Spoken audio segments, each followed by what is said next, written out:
Good morning. My name is Donna Sheehan. I'm with the City of Winter Haven, and I also serve on the Polk Vision Government Advisory Team. And I am here to welcome you to our annual Mayor's Roundtable with Hurricane Irma threatening us and being our neighbor right now. We are very pleased to see so many people in the audience and so many mayors participating with us this morning. I also want to thank our event sponsors. Without them, this wouldn't be possible. And these event sponsors include AT&T, Polk State College, Citizens Bank and Trust, Duke, Florida Poly, and Emily Rogers Consulting. With that, I want to introduce our moderator, Emily Rogers, and tell you a little bit about her. As a business consultant, executive coach, and retreat facilitator, Emily Rogers strategically advises and supports businesses, teams, and individuals in growing and realizing their full potential in purpose and balanced ways. She authors a monthly column in The Ledger intended to inspire leadership excellence.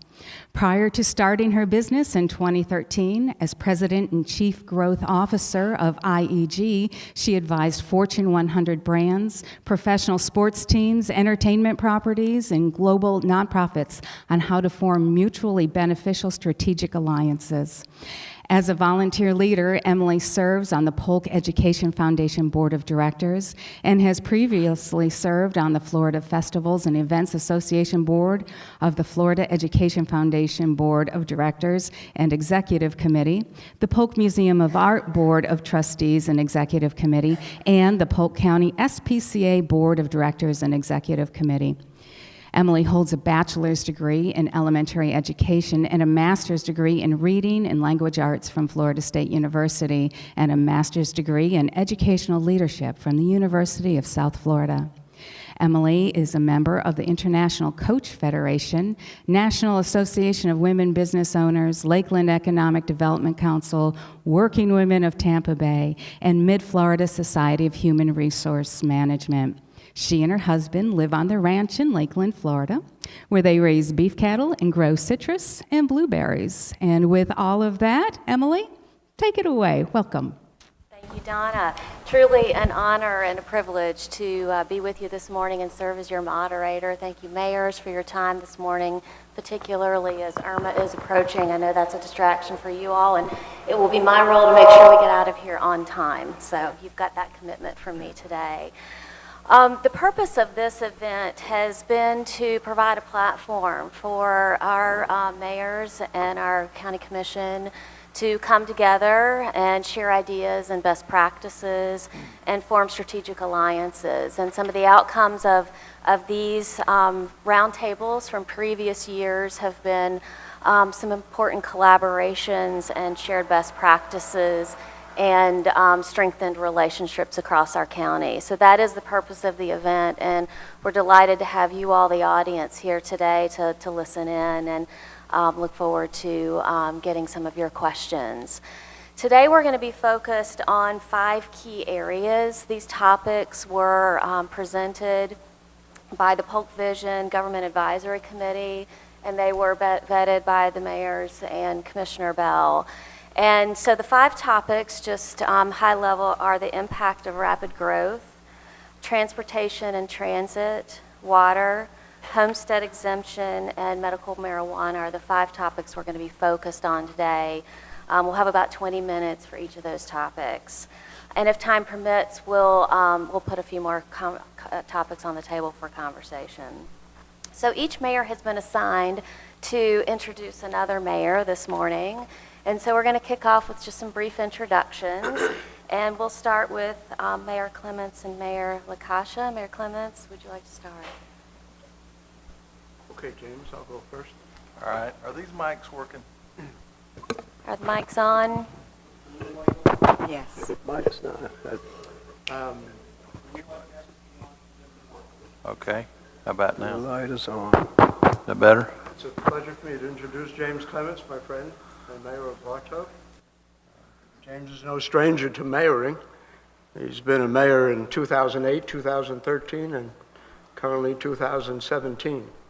And he's a native of Bartow and lived his entire life here. We were talking about the differences I was born and raised in New York and never been in Florida until 2008, and here's a guy who's been here his whole life, and he loves it, and so I welcome him.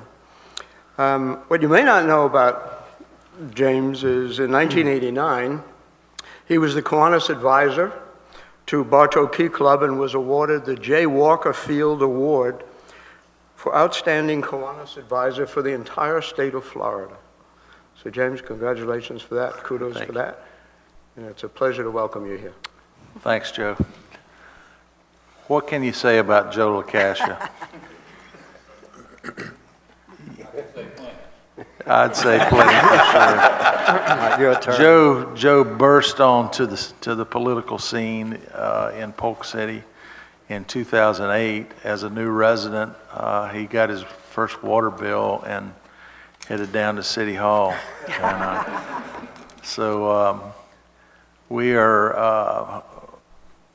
really glad that you and your wife decided on Polk City after living in Brooklyn and just deciding to move to Florida. Joe, one thing you might not know about Joe, looking at him, you can probably tell he's an athletic guy. Excuse me? You can tell he's an athletic guy. He was a downhill ski instructor at a resort in Massachusetts for 35 years. So, Joe, we were really glad that you and your wife decided to move to Florida, and Polk City is all the better for you being there and giving your great leadership to your community. So thank you. Thank you, James. Thank you, gentlemen. Next up, Mayor Wiggs and Mayor Wagner will be introducing each other. I've had the pleasure of knowing Mayor Wiggs for, 12 years or so. And the Honorable Howard Wiggs has served the city of Lakeland for 21 years as a commissioner, and he's been the mayor for the last 4 years. And what I bet you all don't know is that he went to Florida State on a baseball and academic scholarship. Marlene, most of us know Marlene. She's been a great mayor for the last 11 years in Lake Hamilton. Moved to her area in 1999 from Pennsylvania.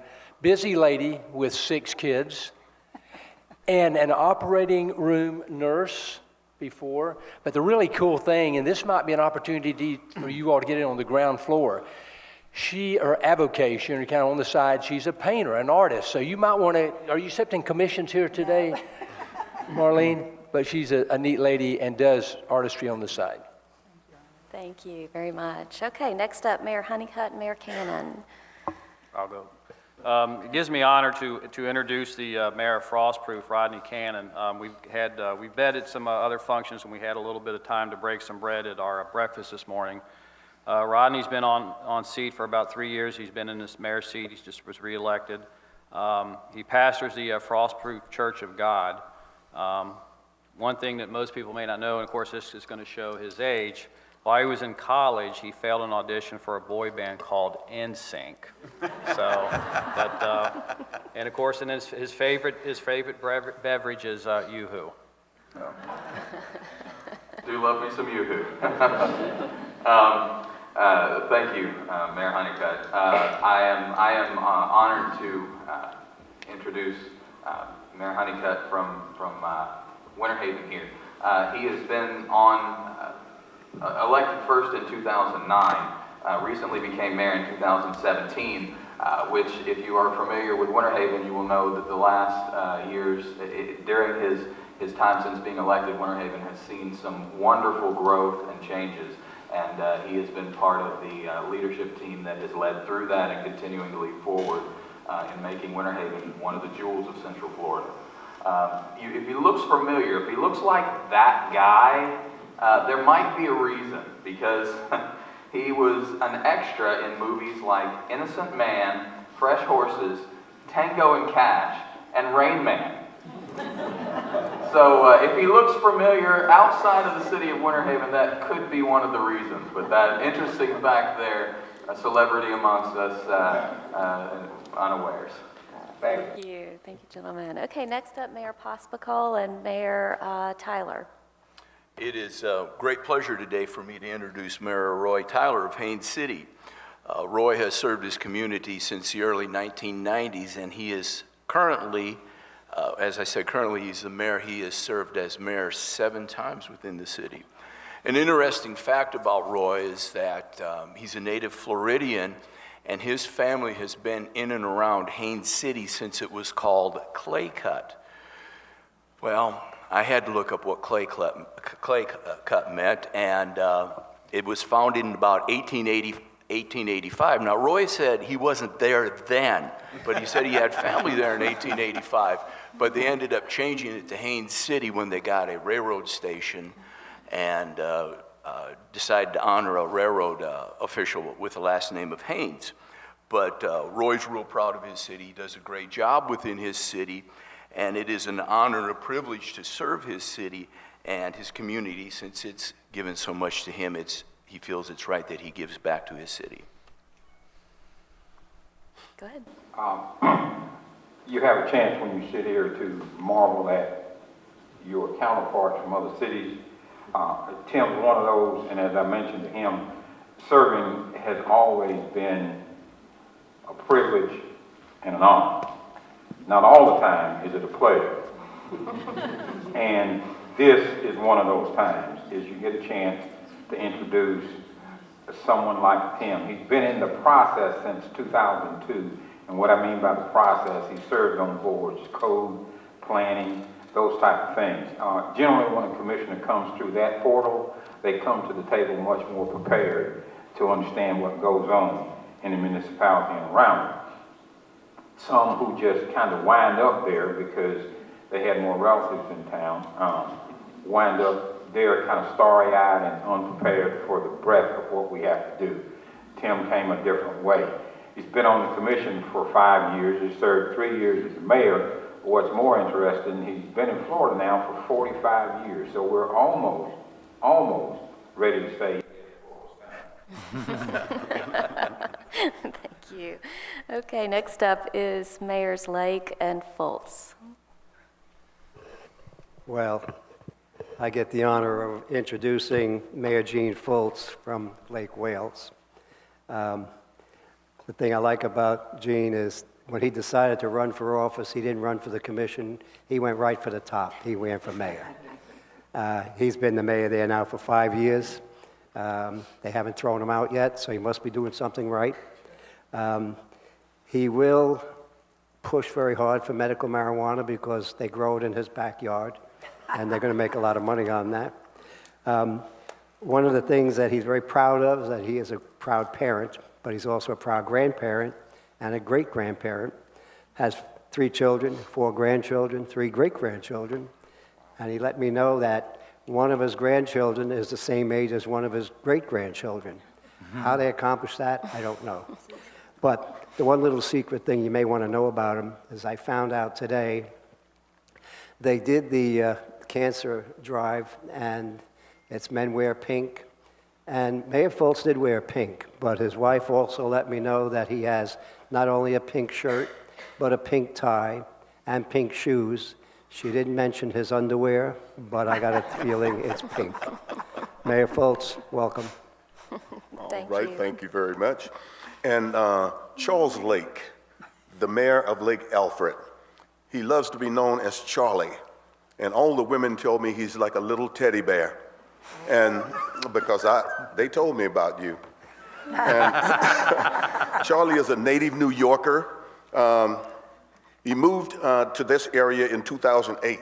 After coming down to visit with his brother in Arbondale in 2004, he quickly made Florida his home. And I can tell you now that he ran for his first seat in, well, should I say he was appointed to his first seat in 2011 on the commission. And he ran in 2012 after that particular stint was up, and he lost by a very small margin. But he didn't give up. He kept volunteering, kept doing everything he possibly could to try to make his city better. And then he ran again in 2013, and he won. And he's been in Lake Alfred ever since. And he's a man that I think is very sincere about what he does, and he's always looking to make things better, not only for himself and the people in Lake Alfred, but for everyone that he comes in contact with. But one of the main things that I learned about him, his family used to ask him all the time, his children, what do you want for dinner? Whatever. What do you want here or there? Whatever. And you'll hear him say that probably even now, whatever. But he got tired of saying it. So guess what? He got a tattoo on his arm that says whatever. And then he'll turn and show that tattoo to anybody that's asking him a question, whatever. So he's a big teddy bear with a tattoo saying whatever. Thank you. Thank you, gentlemen. All right, and finally, Mayor Hatch and Commissioner Bell will introduce each other. Thank you. Well, when you think of Mulberry, the household name that comes to you would be Mayor George Hatch. He has been in Mulberry, I would say, your whole life. So I don't know how many years that is, but his whole life. But he is married and has one daughter and two granddaughters, and he has been the mayor for 6 years. So he was one that didn't fool around either. He went straight to the top as mayor. But he has been a great advocate for Mulberry, and he not only is in politics, but he's also a retired math teacher. And he taught calculus, geometry, trig. So if you have any issues with math out there, problems, you want to see Mayor Hatch. But he does something really unique in the city of Mulberry with his talent. He is a woodworker, and he makes toys. And at Christmas time, he made over 3,000 toys for children, and they handed them out at the Mulberry Christmas Parade. So he is so involved in his community, but also believes in children and believes in our troops. He also makes pens and sends over to the troops and does all different kinds of things with his hands. But most of all, with his mind and his spirit, he leads Mulberry. And we appreciate you. Thank you. Thank you, Commissioner Bell. Melanie Bell is our commissioner. She is the chairperson of the Polk County Commission, and I cannot think of a better person to be in that role. She has been in the past on the City Commission of Fort Meade and being mayor of Fort Meade for 14 years. She's married for 36 years, 2 daughters and a granddaughter. The thing you don't know about her probably, although some of you may if you see her on Facebook, is that she loves to garden, work in her garden, and she has over 250 hydrangeas. Oh, wow. So that's quite impressive to me. And if you haven't heard, she is also terming out with the county commission. And so she's going to be running for the State House of Representatives, representing in Polk County, Mulberry, Bartow, and Fort Meade, and also the whole county of Hardee and DeSoto County. So it's a huge area to be responsible for, and we need to get behind her and support her as a local town, small town girl representing us in Tallahassee. I met Melanie, and forgive me for calling her Melanie because she's a friend that I've known for many years. And the reason being, she's related to my best friend. I mean, of all the people in the world, I had this one gentleman that's my best friend that we met at Mulberry High School when we were teaching there 100 years ago, and found out she's related to him. So that's how we've gotten to know each other. And I stand behind her, and Mulberry stands behind Commissioner Bell. So. Thank you. Okay. Thank you all for those introductions, audience. I hope you had a chance to learn something new about these city and county leaders that you didn't know before. So again, we're going to have 5 topics that we're going to cover. We'll have about 20 minutes for each topic. Yes, did you have something you wanted to say? One more fact that was left out. Our moderator was former Miss Bartow. I think. That could have been I think completely after- left out. After she won Miss Bartow, I think they disbanded it. They did. She was, so she's still Miss Bartow. There was never another Miss Bartow. Thank so you, Mayor Clemens. Now that I'm red and starting to sweat, thank you. All right, back to business. So 5 topics, we'll have about 20 minutes. My role as moderator is to keep us on track, keep us on pace, so we get to all 5 topics and get you out of here on time. If you want to comment, please be sure I can see your green button. If I feel like we need to move things along, I might flash my red button at you just so you can bottom line and we can move on to someone else. So with that, our first topic is rapid growth. Many communities across Polk County are experiencing steady to rapid growth in population, causing a strain on community infrastructure, public service resources such as police and fire services, and just impacting the overall quality of life for our citizens. So I'm eager to hear from you. What is the state of growth in your communities? What are your greatest concerns? And what are some ways that you're proactively addressing those concerns? So if you'll just let me know if you'd like to comment. Just show me your green button, and we'll start with Mayor Clemens. Yeah. Well, for many, many years, Bartow was landlocked by phosphate mining land and by land that was owned by a couple of different families who'd ran cows on it, and it was their ranch until probably, I don't know, 10 years ago when, or back in '99, they built the new hospital on some of that property, and then Bartow Ford was able to acquire some of it, and now pretty much everything on that side of 98 North is being sold or is for sale. The west side of Highway 98, as you go a little bit further, it was annexed and land use zoning and everything changed, and then the developer went under back in the downturn in '08. So they have basically reacquired the land and have plans to go ahead and follow through and develop it. So Bartow, for a long time, we didn't have a whole lot going on, but there is, seems like many new restaurants are coming to Bartow, and we're definitely growing, and you will, as if we get the other half of the Bartow Northern Connector built, which the legislature gave us $7.5 million to get that started. And if Melanie will help us with the county to keep that money and follow through, that's really going to open up that whole northeast part of the city, and we'll keep growing. We've had a pretty good handle on it so far, and it's been a good thing. Thank you. Okay, who else would like to comment? Mayor Wiggs?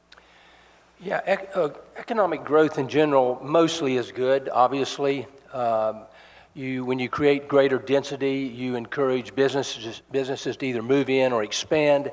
In Lakeland, but in cities like us, you'll see in-growth of things like the Lakeland Magic. You'll see expansion of the Detroit Tigers. You'll see, you get a Miss Florida kind of a thing.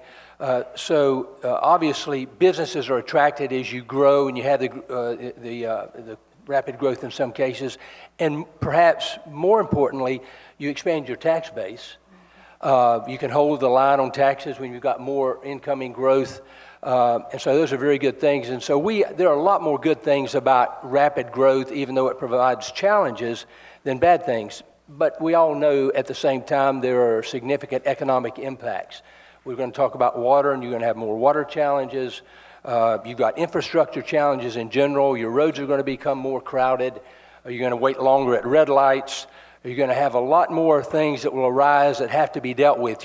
All of a sudden, you start getting calls saying your Parks and Recreation Department are inadequate, and you've got to add another park, or you've got to expand the facilities. So I think in the key that we've discovered with our city manager, number one, the guy's a meeting fanatic. He's obsessive about it. And I say that only semi-facetiously. I bet they've met 10 times already on this storm that's coming in. But they're constantly making sure that when we as decision makers, they bring us relevant information. We don't go into a meeting, and I think it's important for all of us to make sure that when we're prepared to make the right decisions. And so when we plan ahead, and I think you have to identify your philosophy on what you want to pursue. For example, we identify what we're willing or who we're willing to incent. We're going to probably announce in the next week or 2 or 3 that we're going to get a 500 job expansion of an existing business. Part of that was a collaboration with the state incentive funds, with the county, thank you, Commissioner Bell, and the city working together. So there are incentives available. But you say, but we don't want to incent everything. We want to incent high-paying, high-wage jobs with high-tech if possible. And so once we identify that and we pursue that on a consistent basis, we find that the word gets around. We find that there's monies available, incentive monies available, and it for absolutely is not corporate welfare. When you add 500 high-quality paying jobs almost overnight, over a few weeks or months probably, $12 million capital improvement in this particular example, then the entire community benefits. So rapid growth is a good thing. You just have to plan for it properly and philosophically know what you want in your community. What do you want your community to look like? Thank you. Mayor Foltz. And I agree with Mayor Wiggs. It is a good thing. We're looking forward to it in Lake Wales. And we have been proactive, actually extending our infrastructure out State Road 60 and actually preparing to extend it out Highway 27, because with that being said, we've had numerous industry people who have come and talked about doing things in Lake Wales, and we are open for business. And we are willing to take the challenge of actually expanding quickly. Because with the city manager that has a mindset to prepare for the future and the commission that's willing to go forward with that, I think that we are ready for rapid growth. Great to hear. Thank you. Mayor LaCascia, did you want to say a few words? I think it's all been covered. Thank you. Okay. Yes. Just to touch on a few things, talking about Winter Haven and some of the things that the other mayors have stated. We know that the quick impact of growth can be a double-edged sword. One of the things that I think that it comes down to is, you have to have good visioning and planning, as it was stated earlier. And one of the things that we've done is we came up and that we believed in our downtown, that we wanted to have a vibrant downtown. So by doing that, we felt that we created a good economic engine and a base in our downtown area. And we've got some great projects that are going on right now. When I moved here in 2005, you could walk across Central Street or Central Avenue back and forth and not worry about traffic. Now you have to really pay attention to what you're doing. And the number of volume has continued to increase on what we're doing, and it does increase your tax base, but it also does put a burden on the service costs and stuff like that. But again, I think it goes back to visioning and planning. One of the things that we have done is, I heard the term about meetings, but like I said, our commission has committed itself to a planning and a visioning, and by coming up with what we call smart growth principles. There's a list of them. I'm not going to go over each one of them, but the other thing is we reach out and we encourage our community and our stakeholders to collaborate in the development decisions that we make and try to bring them in so that way they have an idea of what we're doing. It's not just based on us. And again, it's telling that story to your tax base, your residents, your community leaders, your chamber of commerces and stuff like that. And we're very fortunate to have an EDC that does a well job for our city as well. But like I said, I think every commission that serves up on our commission has that commitment, and a lot of it's a commitment knowing where we're going. Thank you. Mayor Lake. Yes. Yeah, the city of Lake Alfred doesn't know what rapid growth is. Our rapid growth has been in 25 to 30 years. we've increased our population by about 3,000, and we're up to 5,700 now. Our approach to how we're going to take care of rapid growth is to get growth. Forget the rapid part, let's just get the growth. We've spent the last 3 or 4 years now with our city manager working on making the city look better, making it welcome. We want business there. We just purchased 3 acres in the middle of the city to develop into stores. They're coming. Our biggest problem is the only rapid we see is the traffic that goes through at 60 miles an hour in a 30-mile-an-hour zone. And we're working on that too. But we would like to see growth, not necessarily rapid, but growth. Charlie, was that speed limit reduced after your accident? What's that? Was that speed limit reduced after your car accident? My accident actually was in Winter Haven. They don't have a slow-down campaign, we do. Mayor Pascal. Thank you. In Auburndale, we don't have the luxury of expanding our boundaries. Our boundaries are more or less set in the ground. And so with the rapid growth coming along, we're trying to be very particular, very careful in how we handle our rapid growth. And a lot of that's done through very strong management, through our city management and his team, and through our LDRs. We've just acquired SunTrax that's coming into Auburndale, and that's very exciting. Somebody said, well, it's real nice that it's happening to Lakeland. And sorry, Howard, you got Polytech, but we're really excited that it's coming into Auburndale. But a lot of people, we want them to understand that rapid growth is good, but it has to be well managed and well thought out. And you have to work with a team that has got experience. I believe I sit on the commission with some very fine commissioners who have got a lot of, excuse the expression, dust on their back from a lot of experience in handling a project such as SunTrax. Thank you. You're welcome. Any additional comments? Yes, Mayor Cannon. Go ahead. Well, similar to Charlie, rapid is not something that we hear a whole lot as far as growth in Frostproof. For years, the rumor has been that a very prominent citizen donated land for the Highway 27 to be outside of our downtown area so that it would not cut through the town. And that has been a great thing to keep that traffic from going right through our little sleepy community. But it has hindered some growth. Over the past few years, though, we have been able to annex in a lot of property going out to 27. So that's one of the blessings of being in the far southeastern corner of the county is there's no shortage of land out there. So we have laid some infrastructure to head out to Highway 27.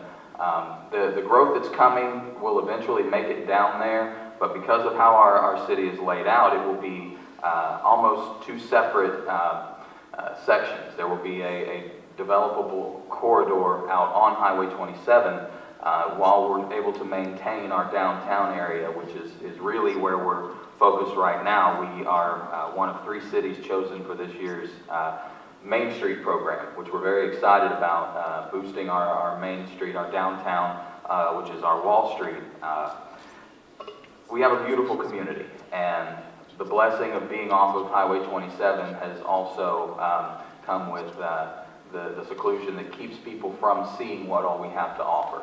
We have some wonderful things that as growth comes, we want people to come and take part in who we are, not just our natural beauty, but our culture as well. So it's not rapid growth, but there is plan in place, and we're looking at some great things happening because of it. Thank you. Commissioner Bell. Just to wrap up for, as a county as a whole, as you know, we're at 650,000 population now, and the outlook is that we'll have over 1 million people in 4 to 5 years. So we are growing as a county, and listening to all of you is exciting for me as a county commissioner, because as my colleagues, we sit there, we are all pro-business. We want to see the county grow, but we want to see it diversify. You know, as Mayor Clements just said, we're no longer phosphate. We have, multiple businesses here, and working with Polk Vision through the talent pipeline, bringing businesses in, the high-wage, high-skill jobs through CFDC, and making sure that, that they stick to what they say they're going to do. For instance, our Amazon up in Davenport, that we just have had take a vote yesterday to take away part of their incentive because they didn't bring in those high-wage, high-skilled jobs. And as a county, looking at this as diversifying through the making sure that the Tourist Development Council, that we are diversifying as far as just not sports, but the arts and culture to bring people in. Now we're looking at the medical part of it, doctors, physicians coming in and putting on seminars and filling the hotel rooms. And as you know, we have over 11 hotels that are being built, that are coming up this year, that's going to be built in the county.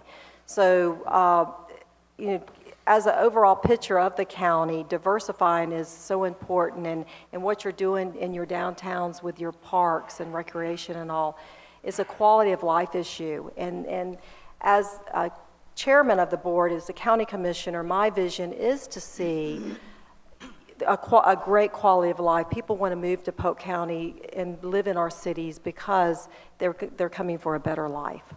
Thank you. Okay, Mayor Wagner. Yes. Lake Hamilton has some residential growth starting again. Of course, like everybody else, it stopped for a while, and we are working on it now. But our biggest thing that we're looking for rapid growth is a commercial growth. We have now, after 9 years of my planner and myself working for this, have got sewer down 27. So we are more than anxious for anybody to come and start building businesses on 27. Anybody who wants to would be really thrilled, but it's been a long road, but we think that will really improve the town of Lake Hamilton. Thank you. Mayor Hatch. Yes, ma'am. I wasn't going to say a lot, but I decided I might as well chime in too. In the last 6 years that I've been with the Mulberry City Commission, we've done a lot of work in upgrading water and sewer so that the growth that we anticipated would be able to have those utilities. And in the last 5 years, this will give you an example. We've lowered our tax rate for the last 5 years in a row. But because of the growth, the tax money that we receive has increased. Now, you figure that out. That means we're getting some growth. So that's a great thing. And also, and we're going to talk about water in a minute, but the water and the sewer and those utilities is also an infrastructure, your basic infrastructure is also very important for that. And that's all I want to say. That's coming up. Thank you. Yes, thank you. All right. So we'll move on to topic number 2, which is transportation and transit.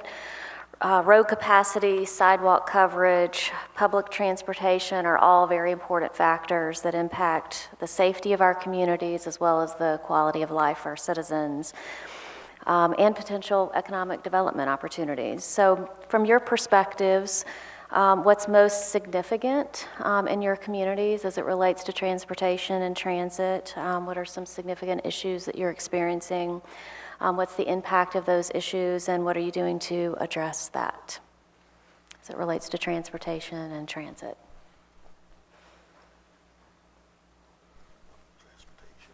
Okay, Mayor Foltz? Yes. As far as public transportation is concerned, that's a very big concern for us in Lake Wales. We are doing our fair share now through the transportation that we have.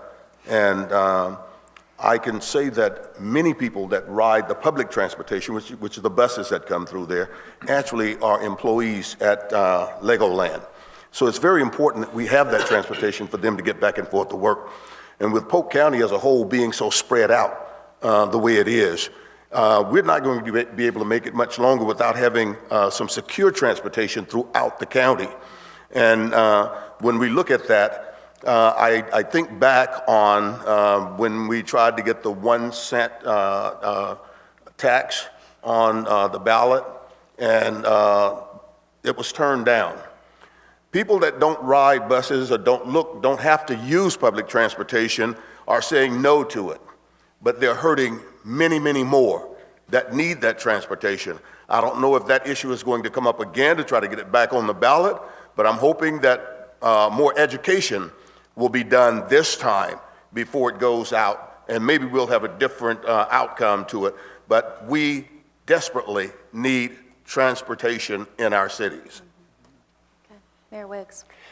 Yeah, for the most part, every great city in this country has at least good public transportation, if not great public transportation. And like Mayor Fultz, I was disappointed that we were not able to inspire the folks to support the public transportation initiative. And the difference in Polk County as compared to both to our folks to our east and to our west have been the engagement of the business community. I serve on both a group of 7 counties to the east, and before the Tampa Bay Partnership changed their model, the 8 counties to the west. And when you see movement, when you see significant changes, it's because the business community engaged. Were not able to do that adequately in St. Petersburg, and they lost as badly as we did, 70-30 or in that range. But when you see that happen, you see billions of dollars worth of not only local contribution, but the Department of Transportation gets engaged.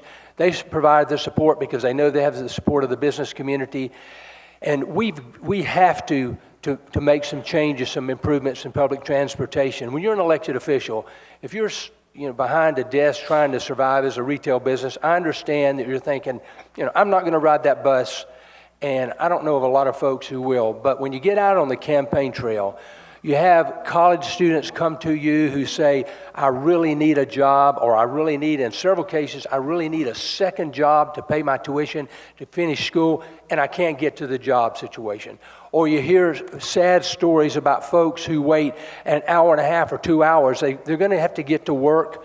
They don't have other transportation, but because the bus routes are so limited, they may have to come an hour too early or wait an hour too later.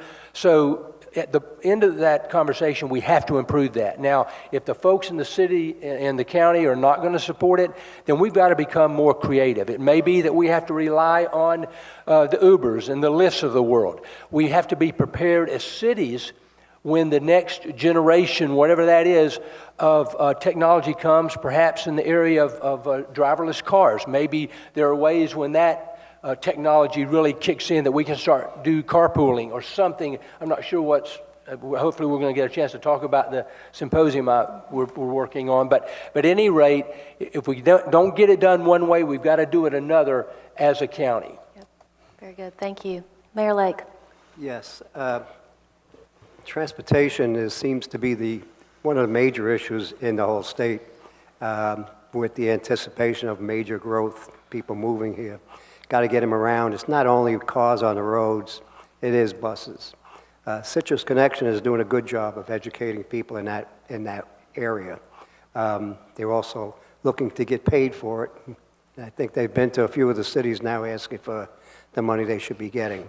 I do serve on the Transportation Disadvantage Coordinating Board, which is transportation, but it's for people that can't afford to ride the buses or can't get on a bus or can't drive a car. They do a great job. Mayor Honeycutt's on the board with me. We meet every couple of months, and they give us a good rundown of where they go, what they do. So transportation is being addressed. It's going to be a problem as long as the state keeps growing. And as long as we stay on top of it, it'll be solved. Yeah, thank Maybe. you. All right. Mayor Clements. Well, I think when you announced that the topic would be transportation, it didn't necessarily mean public transportation. But I applaud Mayor Fultz for bringing that up.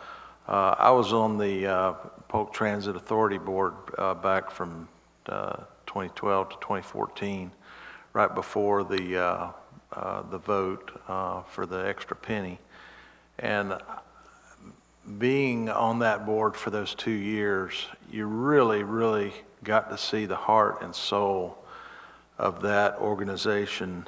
Tom Phillips does such a wonderful job of running that organization, And he really, we're lucky to have him because he does such a great job.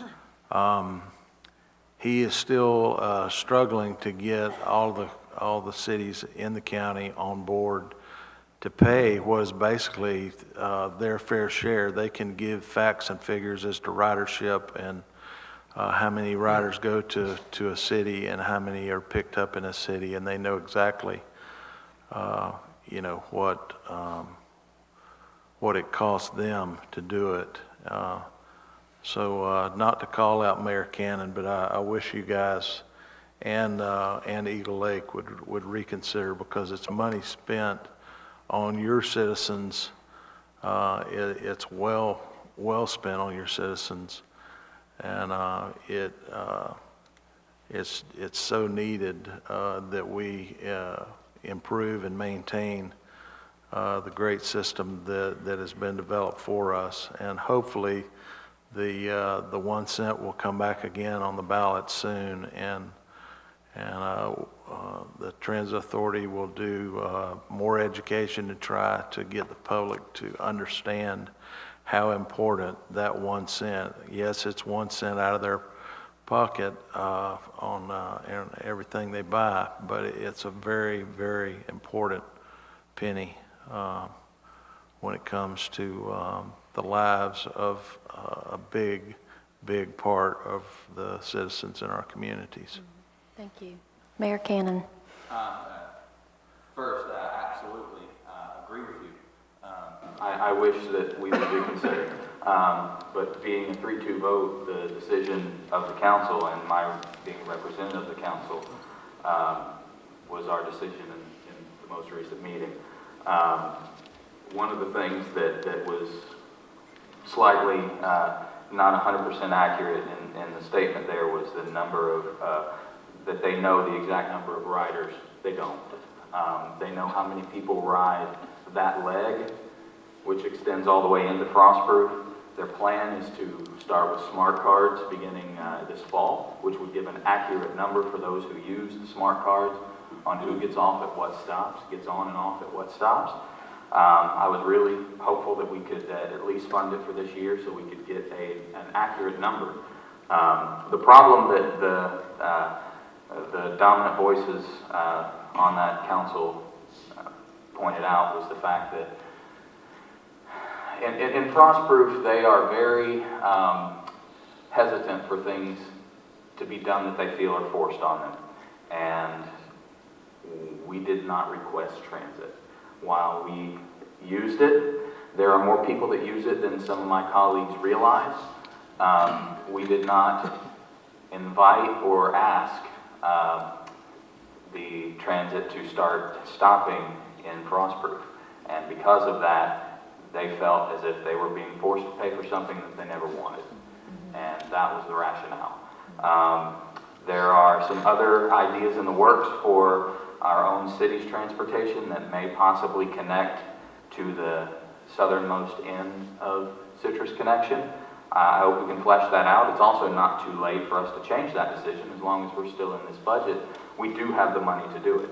I feel like it's worth the investment, but it's as all of us know, you have to be able to count to a majority in order to get something done. So that's where we are. Thank you. Yeah, I think transportation is probably twofold. You've got your projects that you're dealing with in your city, which continues to be your roads, and then of course then we've got our bus service. I've been serving as the PTA chair for several years here in the county, and the relationship that we have with Polk County has been tremendous. So we've been very fortunate on that. I think Winter Haven over the years has made a serious impact. I think the dollars that we contribute to that for the ridership shows that. Transportation is basically not a individual cities. I think it's a county-wide issue. I think that we all as elected officials have the responsibility to come together for the residents that we serve as elected officials and how we can meet their demands and their needs. Because one of the things that I hear about every day is bus service, how it's people moving here from other areas and they're used to that transportation as Mayor Wiggs had talked about. And I think that we fail sometimes as elected officials to understand the importance of that and how we can move these people around.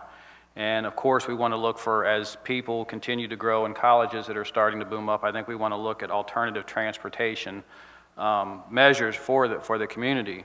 But we all know, we sit up here and we know that basically there's limited dollars that's out there right now, and we've got projects that are needed today that are being funded several years out. So I think that as we continue to move forward, I think there needs to be more of a financial feasible alternative to increase the transit opportunities. And we know how competitive that money can be when it comes into our local TPOs.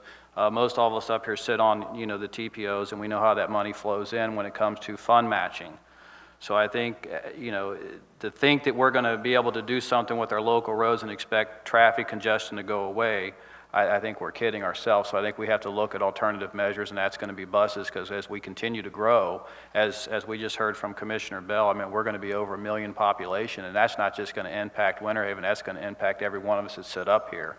And we also know that, right now there's about 68% of the people in the state that live in municipalities, and that number is also going to increase as we all continue to annex. So I think we owe it to the residents that we serve and to take a serious look at transportation. Thank you. Any other comments? Yes, Mayor Tyler. To be quiet, but we talked about transportation in a different way earlier too. We talked about parking for our downtowns. I had a downtown business person call me in a panic saying, "We got a problem. We got a parking problem in downtown." And I thought for a minute, and I said to her, I said, "You know what could be worse?" There was a moment of silence, and I said, "If you didn't have a parking problem in downtown." She didn't grasp what I meant by that was the fact that if nobody was coming, you didn't have a problem. The fact that they're coming means that's a challenge we have to address. I think public transportation or otherwise in our county is going to have to we're going to take this fight to the streets because it's a cultural kind of grasp. With Charles here, Joe there, they know that public transportation started where they came from because you couldn't get around any other way. We haven't totally reached gridlock yet. So for me, driving was a rite of passage. And for most native Polk Countyans, it is that way. I get a chance to go where I want, when I want. I get to choose the radio station, the whole 9 yards. And I don't think we're realizing the cultural shift that I was talking about between that. I have grandchildren. I know it's hard to believe, but I actually got them. I look at them. They're not looking forward to driving like I was. My granddaughter is perfectly happy to be on her device while Grandpa drives. And I think if we understand that, we start to realize that the coming generation will have not the same problem with public transportation. And most of us tend to tune in the radio station WIIFM, i.e. what's in it for me type of thing. And as a result, we wind up with those concerns. We're not ever going to be able to pave our way out of our transportation challenges. We can widen roads, we can do all kinds of things. It'll never quite work. And if you've been near a metropolis, you understand when you get there, Orlando, Tampa's that way, other cities in the nation, you go there and it's like, are they working on this road again? Yeah, they are, because it's overcapacity again. And when they expand it, it's going to be overcapacity again in a little while. And until we start to understand, but I think people up here do, we're going to have to take this to our citizens so that they realize it. Hopefully before they wind up in that gridlock. I didn't reveal that I worked for this county for a long time. It fed my family, and I worked as a deputy, and I could tell you I've driven from its north boundaries to its south boundaries on 27 at, let's say, pretty good speeds, right? It had one traffic control device on the entire highway from 192 to a little bit south of 630 where Rodney is. That's all it had. That was it. You had cows in the road, some other things like that. Those were your challenges. But as we evolve, we got to meet the new challenges. And sometimes we have a number of our residents that look at us with a nostalgic view, Well, I remember when I could go to, say, well, them days are over, and I doubt they're coming back. We got to meet the challenges of today and tomorrow's needs versus, every now and then I sit down and remember some things that I thought I was good at. I embellish a bit, like most people do, but those things are gone now, and we got to meet the new challenges. And I think this group understands it. The ability to get it to our residents is probably one. Thank you. Mayor Lake. I think we have a solution if they would only listen. That's what I tell my kids. Subways. New York has the biggest subway system in the world, and it works. So if we could put subways in Florida, that would be great. Except we can't go underground. We're going to do subways above ground. Anyone else? Yes, Mayor Poshbrook. Well, being in a small city like Polk City, we kind of just sit there and watch the buses go by from Winter Haven to Lakeland. But we understand that. We have a different type of city the way it's laid out. We have a lot of folks in the rural area who are on 5, 10, 15, 20 acres with their horses and their cattle and the pickup trucks. And we know that we're never going to be able to get them out of that style of living. At the same time, we have a number of subdivisions where the residents are getting older. At some point in time, myself included, somebody's going to say, you shouldn't be driving anymore. My wife thought that should have happened 10 years ago. But we do have an aging community in the subdivisions, and the option is not just to basically stay in place and not do anything. I do believe that a lack of mobility is economic stagnation for any city. So we have to move around. So public transportation is going to be a challenge. But we have to do something for the aging communities. We have one subdivision where the average age, there's about 600 people, the average age is about 80. Consequently, those are the differences in a small city that we have to deal with. It's a little bit different than some of the other ones. But I was on the task force with Tom Phillips and traveled around to most of the individual cities here and spoke to them about the lack of mobility and what it meant to economic growth. And I was disappointed as well to see the penny tax defeated, but I wasn't surprised by it at all. It was a sales tax. But in any event, onwards and upwards, we'll keep trying to just move forward with the transportation issue. Thank you. Any other comments, Commissioner Bell? Yeah, Mayor Clements talked about the Central Polk Parkway and initiatives of what we're trying to do, and just would like to pipe in, and I know we have Representative Sam Killebrew that's in the audience today, and he has been very proactive on trying to help us obtain dollars to get this off the ground. And the Board of Polk County Commissioners just entered in a memorandum of understanding with Department of Transportation, also the Expressway Authority, to get this project off the ground and get it moving. And we need every one of the mayors sitting at this table, along with your commissioners, to get behind this project. Because as Mayor Tyler was talking, 27 is a parking lot. If you're on 27, you're stopping at every few minutes for a traffic light. So if we could get that leg, I think it's going to be divided into 8 different legs, but if we could get the first and second off the ground, then hopefully, it would continue on, and we're looking at a 20-year project, but it could be a 10-year project if we get everybody behind this, and would like to thank our legislators for what they've done, especially Sam Killebrew that's in the audience today. I mean, he has been very on point and has met back with us again and is going to sponsor some more bills to bring some funding back. Thank you. Any other comments related to transportation and transit? Okay, we'll move on to water. A water cooperative, the Polk Regional Water Cooperative, was recently formed to proactively identify alternative water resources and to spearhead projects that ensure the future sustainability of our regional water supply. So from your perspective, what's significant about that initiative and what's possible through the co-op?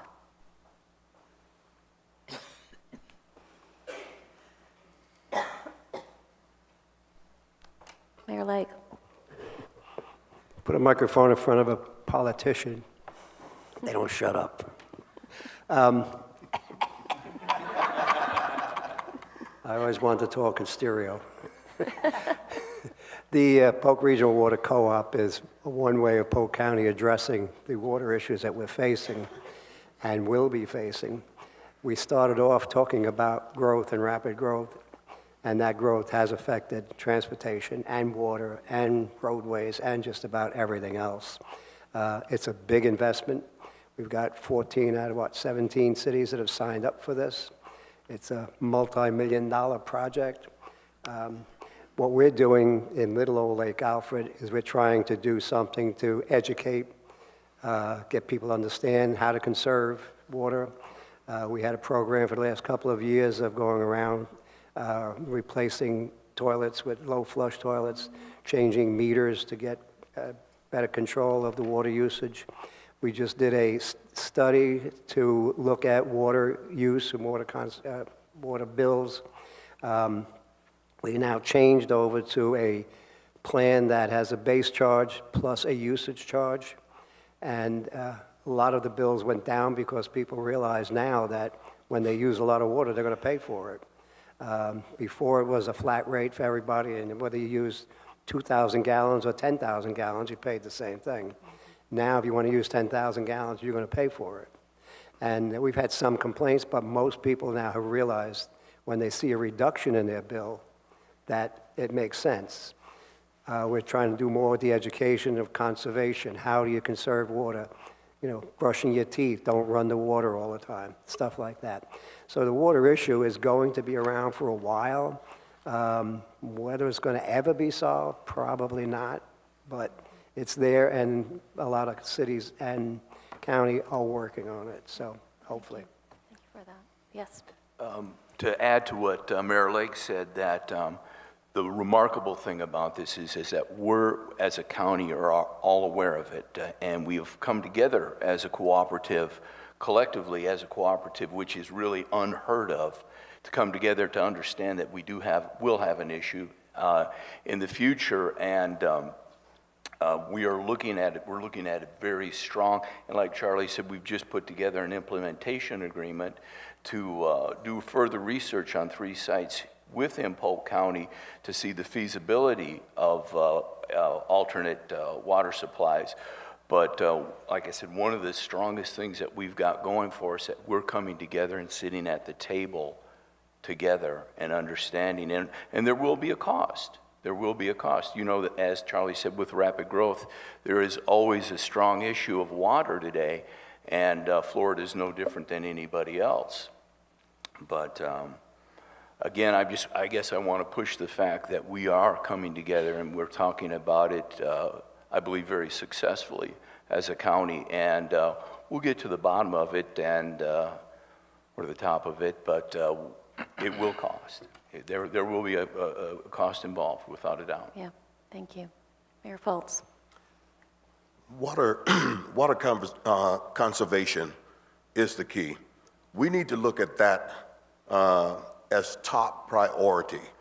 Doing the exploratory wells that we're doing now is a good thing because we cannot sit on our laurels and by 2025 or 2030 not have any alternative sources to go to. When we look at going to the lower Floridian aquifer to possibly have alternatives, I think is a good choice. Now, some people have pointed out the fact that you're pumping from the same water because the upper Floridian aquifer and the lower Floridian aquifer are tied into one another. But we cannot sit around doing nothing. We must take some steps to go forward.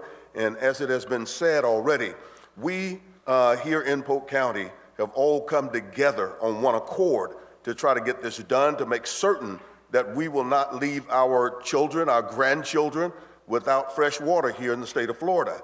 Because if we did that, then we would actually be disenfranchising the future of this, of not only Polk County, but the state of Florida by doing so. So I believe that the Polk County Water Cooperative is standing together and doing the very best thing that we can possibly do to come up with those alternatives. But water conservation should be key.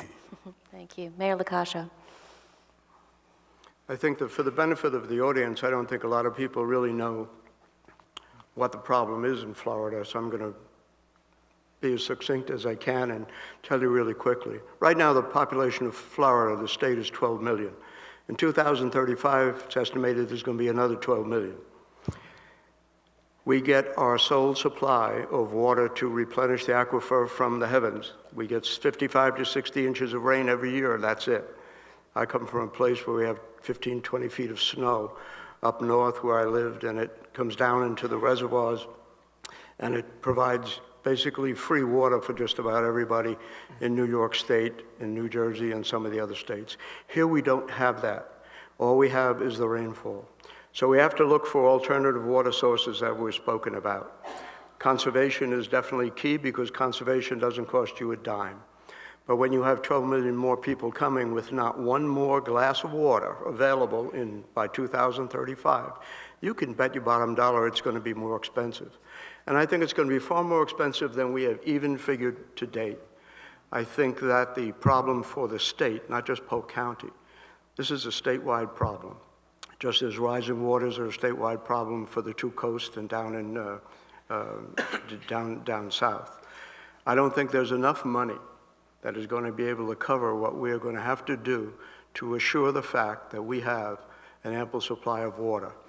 Conservation is key, and we're still irrigating our lawns by potable water. It just makes no sense. We're taking our drinking water, who has gone through all of the systems, and we're watering our lawns. We have to find better ways to live with that as well. Consequently, I think that the dollars are going to come from going down the road a bit. I think we don't have enough dollars in the counties and the state. I think it's going to become a federal issue, to be perfectly clear with you. I think that the feds are going to have to look at the state of Florida. We live in a peninsula, and there's just so much money you can get out of the people here, and it's just not going to work. It's an incredible problem, and the lack of water is an existential position to even think about. Thank you. Thank you. Would anyone else like to comment on the topic of water? Yes, Mayor Tyler. And when we're talking about, again, a kind of a cultural thing to that, how many places in this county do we have lush St. Augustine lawns and a pool in the backyard? As Joe was talking about, how do you get people to evolve from that? It's like, that's again a rite of passage. I work hard, I want a house that's got a pool in the back. I want a nice pretty lawn out front. And then I've got to convince them that the use of different water source to do that is preferable.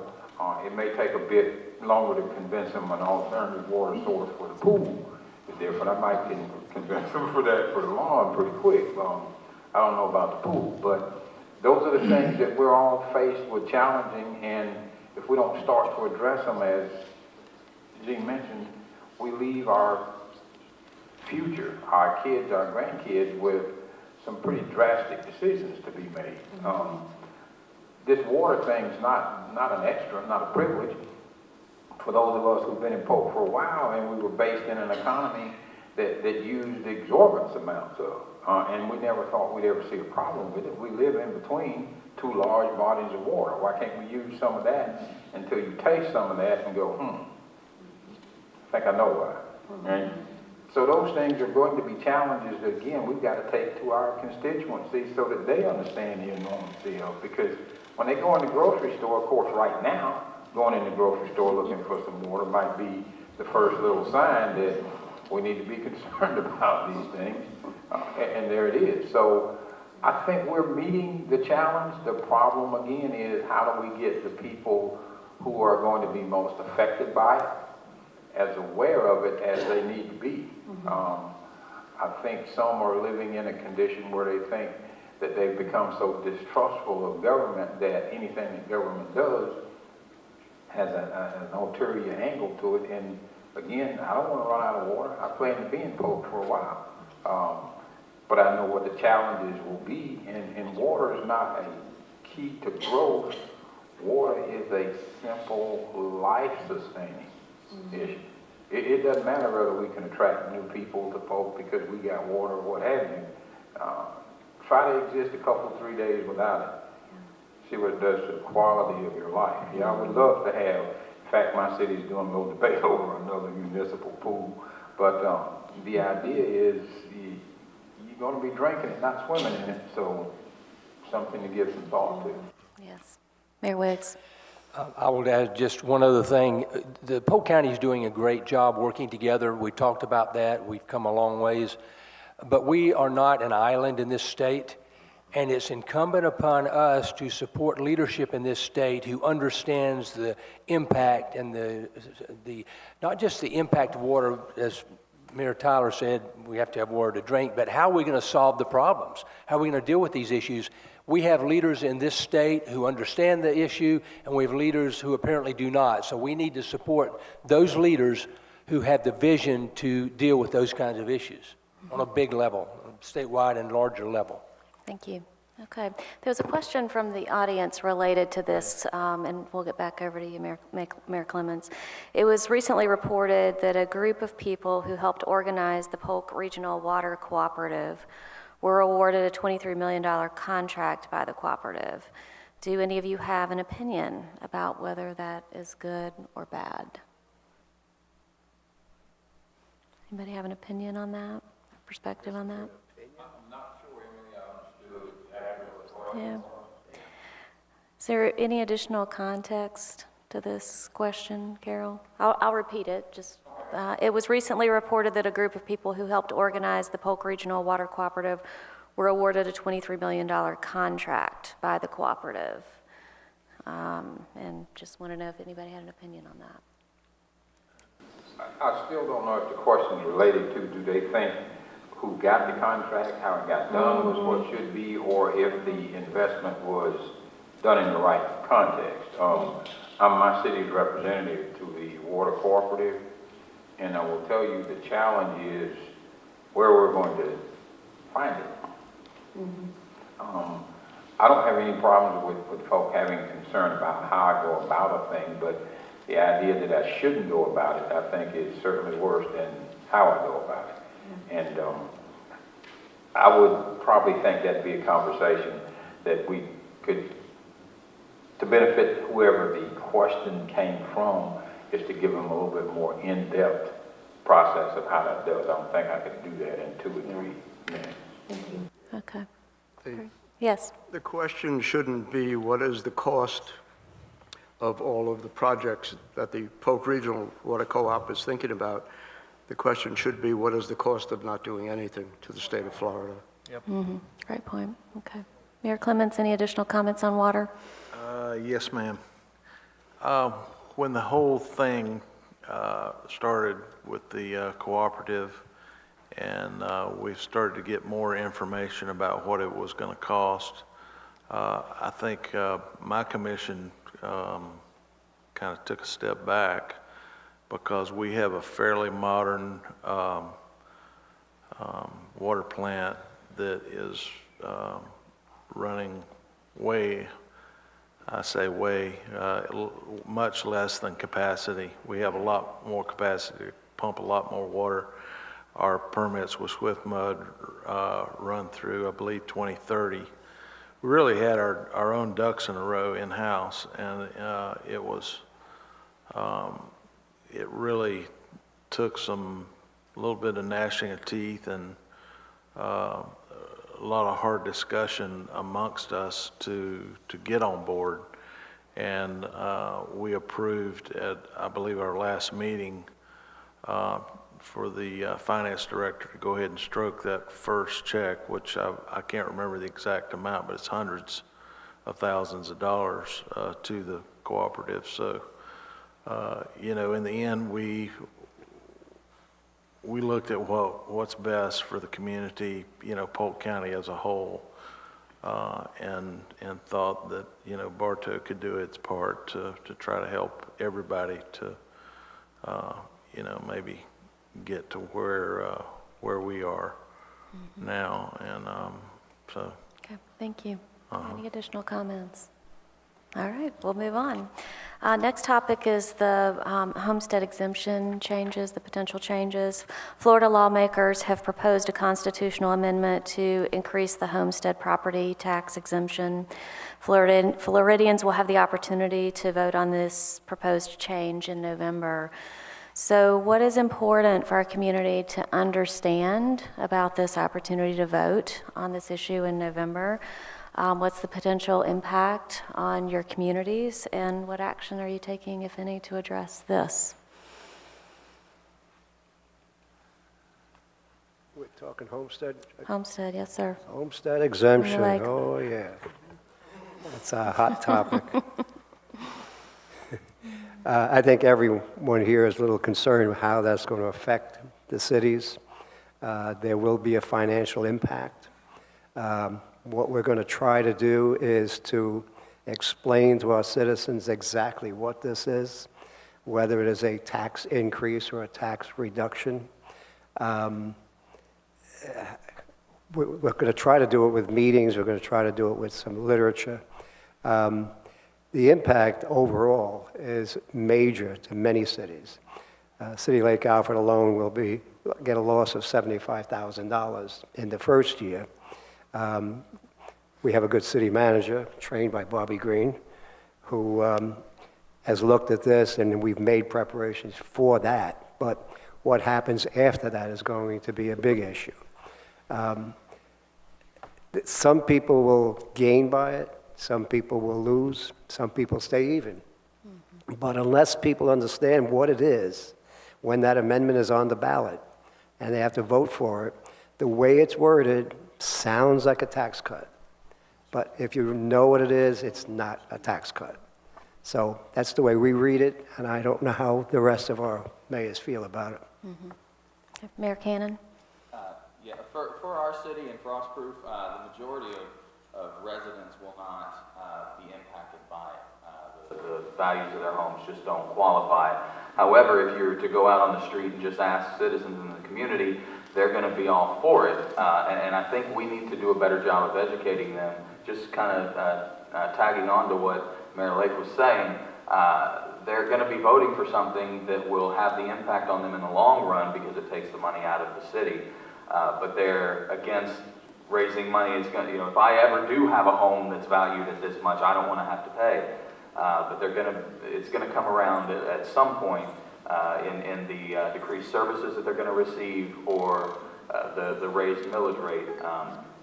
Education is a big one because a lot of and I speak only for my city, but a lot of the people who will be going to the ballot to vote for this exemption, it has zero impact on their property.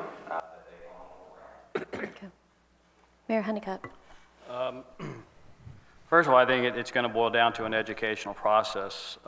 We sit up here as elected officials, and basically, if I'm rerunning upstate, it's basically a vote getter. So I put this on the ballot, and I look at this like, okay, you're going to vote for me because I'm giving you something.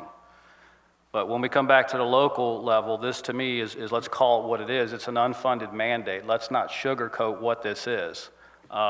We can say that everybody's going to qualify, but we know not everybody's going to qualify for this. If approved, it's going to take about 60% of the voters to approve it. But if it's approved, we're talking basically we'd have a negative physical impact on cities and counties and special districts within the first year of a tune of $752.7 million. This is monies that we're all going to lose out, that we're going to have to come back of ways to fund the services, your police and your fire. So like I said, if I'm a state representative, this is a good ploy for me because I'm going to say, look at what I'm going to do for you. But then again, I'm going to give this unfunded mandate, let the local people worry about it. And they're going to have to figure out what it is. Well, what that means, not everybody again is going to qualify, so we're going to give you a $25,000 home exemption, and then the cities are going to be the bad guys because we're going to have to figure out how we're going to make up the distance. So what are the difference? So what services do you want? And that's really what it boils down to. Attending the U.S. Mayor's Conference, I've spoken with several people there, and I think right now it's probably a 45-40 total of where it's at. I don't think it's 100% guaranteed that it's going to pass. I think us as local officials are going to have to try to educate the people on what it means. As far as the city of Winter Haven, we're probably looking at about a loss the first year of about $427,000. Calculate that in your first responders. I mean, that's a lot of first responders or a lot of equipment to protect the people that move into the cities that want to live in the cities and want those services. So I think it's a start of an attack on our home rule and our home authority. you know, the additional, like I said, the addition will require for us to either figure out how we're going to reduce services or we're going to increase taxes. I mean, those are the two things we're going to have to look at, so. Thank you. Mayor Foltz. Education is the key on this issue. Many people don't understand who is going to benefit from this and who's not going to benefit from it. When you begin to look at how it's written, if your home is less than $100,000 or to 125, you could get the benefit of that $25,000 exemption. But if you're under $100,000, you will not get that exemption. Now, in Lake Wales, I can tell you there are many homes there that are under $100,000. And in that case, we're looking at the poor and the people that live in trailers, people that actually rent, being the ones who are going to hurt most if this thing passes, because it's going to affect our city probably about 275,000 to 279,000 if this takes place. And how are we going to make up that gap in our budget? Many people have to raise ad valorem taxes, and if they do, who's going to pay those taxes? The poor, the very same ones that I just talked about. The ones with the homes less than 100,000, ones that live in trailers, the ones that rent. They're going to have to take up the slack for those who receive the $25,000 homestead exemption, and that is not fair. That's not fair at all, because you're putting the heaviest part on the people who need the break most. Thank you. Real quick. Mayor The other Honeycutt. thing real quick on that is if there's any business owners in here, pay close attention to this, because the shift in the burden will come back on the business owners. Thank you. Mayor Wiggs. That was one of the points I'm going to make, Steve. 30 to 35% of the folks who live in the city of Lakeland, and that may be the same for all of your cities, pay zero property taxes. Even higher for some. So imagine that, 30 to maybe 50% of the folks don't pay any property taxes. Now, these are folks that go out and demand, they request, but they also demand. Do you fail to provide their water or their electricity or all the services that you want, parks and recreation, they'll be there beating on your doorstep. I'm not going to suggest those folks don't pay any taxes, because in our case, we get, 20% or 25, 22% of our total tax revenue is from property taxes. It's not all from property taxes, but everybody, if they're a good citizen, ought to recognize that there's no free lunch. And what exactly is going to happen is what we've heard my colleagues talking about. You're going to see a greater shift of the burden of the taxation go to the folks who do pay the taxes, particularly the business community, because those services still have to be funded. When we're talking about adding, we're not, I told my announced the other day, we're not talking about increasing, vacation pay for city employees or getting a better benefit for our city commissioners. We're talking about adding public safety folks, better fire response time, and more police officers, so you can go out into the communities and prevent crime before it starts. Now, folks can say, you don't have to have that. No, you don't. And we watched that happen in Lakeland when we got rid of our community liaison officers back in 2008. And we watched gang activity increase. We watched gang-related shootings increase. We saw the relationship between the citizens and the law enforcement officers decline because they weren't out there with them building the relationship all the time. We've reinstituted it, and automatically you see an almost immediate commensurate reduction in crime in our community. And the other thing that's a little irritating, I can probably be a little more vociferous because I'm not running for re-election, but we had one of our, quote, real popular legislative folks just try to justify his vote on this kind of unfunded mandate. And he starts talking about the fact that, because property values are escalating, you're still going to get more money. And that's true. Relative to some things I'm about to explain, we are getting a little more money. And if you have growth, you get a little more money at that. But what he failed to tell you was that as of last year, the assessed values in our city, and probably like most of you all, has not, as of last year, had not risen to the 2008 levels. because it fell so dramatically that you saw this tremendous reduction in assessed value. So that's the reason you see some of your cities having to go out and raise some taxes, raise tax rates. We don't like that. We are citizens just like everybody else is. We don't like to raise property taxes. So what we try to send the message, let's just be prudent. Let's at least include the cities in the conversation. If you're going to mandate something that we have to pass on to our citizens, at least include us in that conversation. Absolutely. Thank you. Other comments? Emily, this is Yes, sir. one that we'd be here all night if you heard what all of us. The troubling part of it, again, is taking that understanding to my constituents. I had one just ring me a new one about why they were going to vote for that, because it lowers my taxes. And I looked up his part number. I said, man, you don't pay any already. What it's going to do is hurt you most. And the idea, I don't know where the other cities stand, but if I were to take my total ad valorem tax assessment, I couldn't fund my fire and police departments alone, just those two. And that's scary because most don't understand how big an imbalance we have in service provision versus what ad valorem tax brings, as Howard was talking about. And sometimes those are the people who demand those services more than anything else. I don't have the ability to send a used police car to somebody who's not paying any, and the new one to somebody who is, or a delayed response time. You know, say, well, look, you're not paying any ad valorem taxes, so I should get that fire truck to your house in maybe about an hour. This person's paying some, I can get them there in about 10 minutes. That's not how we can do it. And that's what the challenge is. I think that they just made a decision that they're not going to have to pay the political cost for.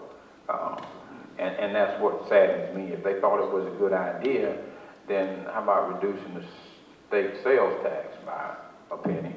And then, as they say, we have the ham and eggs breakfast thing. Right now, they made themselves the chicken and me the pig. And it's the chickens make contribution, pigs make commitment.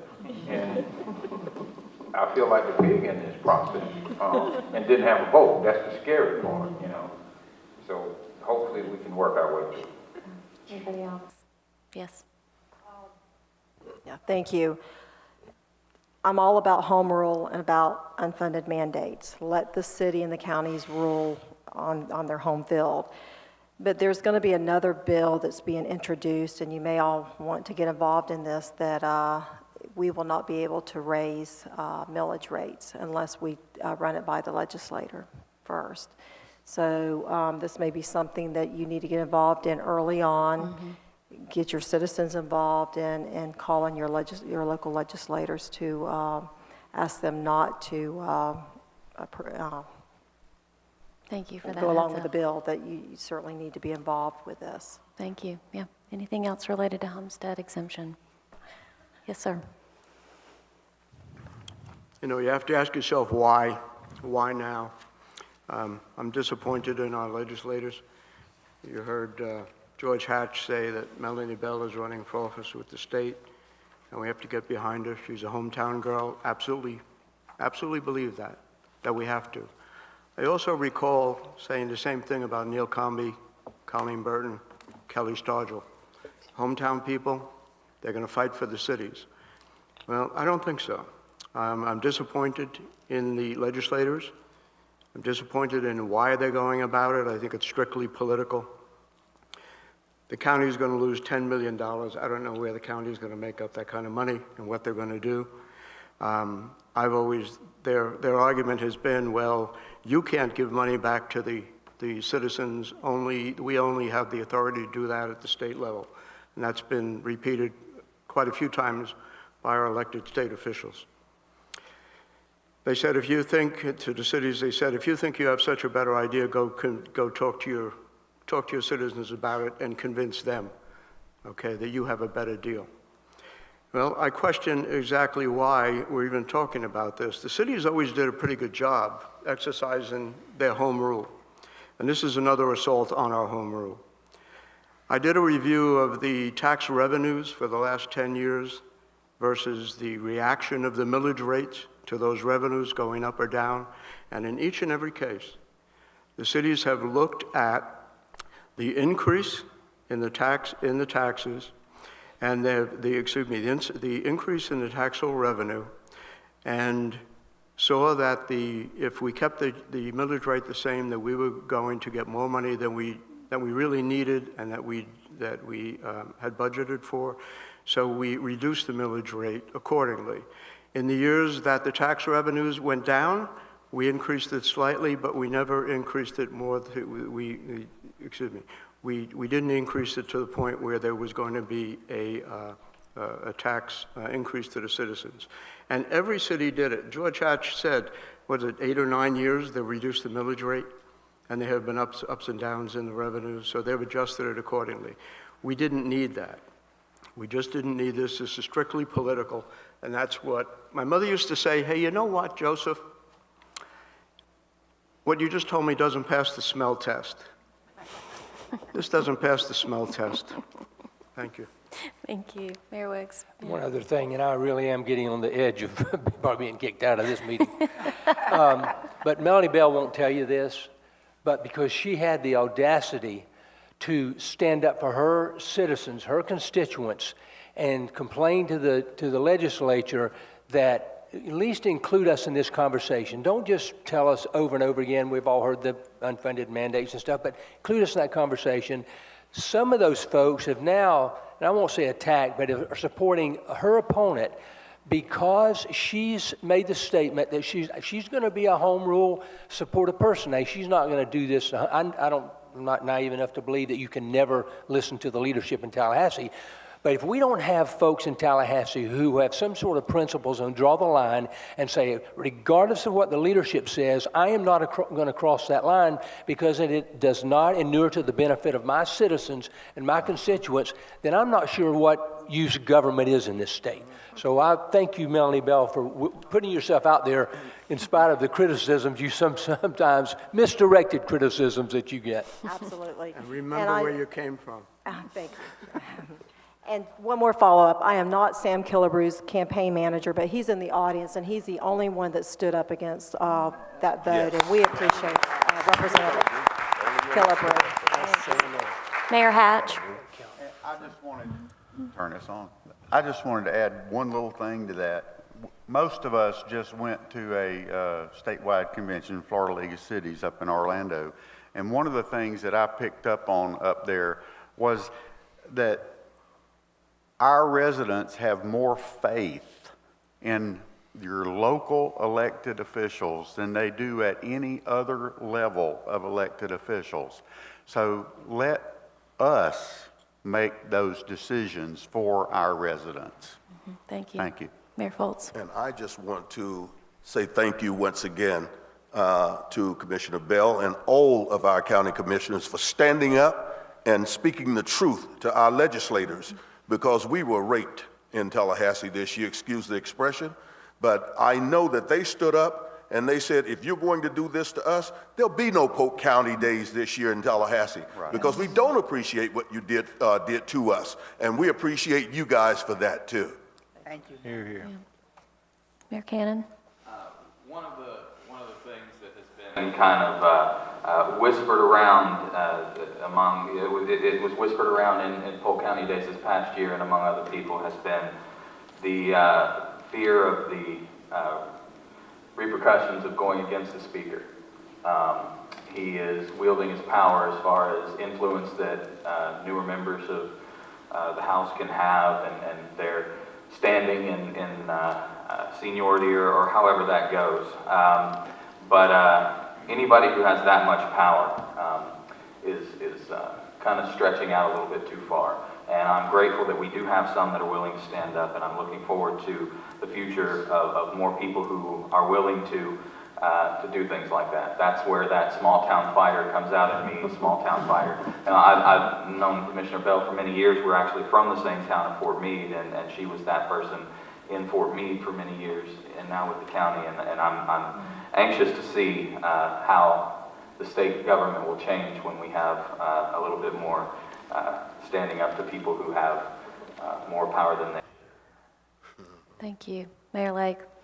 Yeah, I just want to point out that in most instances, our legislators will say to us, you guys are face-to-face with the people, you talk to the people, you got that connection, so let us know what you want. And I say, well, we do, but you don't listen. So the point is, if we're going to tell you something, then listen to what we're saying, or you come down here and you face the people that we have to report to. Yeah. And they won't do that. Thank you. All right, we knew this was going to be a lively discussion. Thank you for your comments.